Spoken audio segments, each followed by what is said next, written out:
mobile নিয়ে ভয়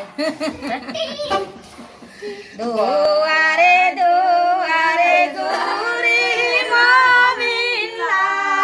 ইলাহা ইল্লাল্লাহ মুমিন লা ইলাহা ইল্লাল্লাহ ওলা শিশুক লাগে শাহাদাত করবেননি মুমিন লা ইলাহা ইল্লাল্লাহ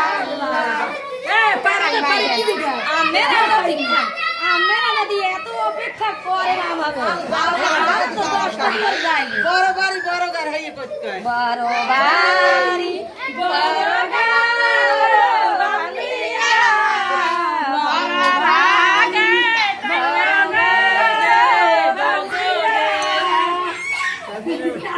আর কি কম মরা পরে সবে যাকে করি মরে যাওয়া হল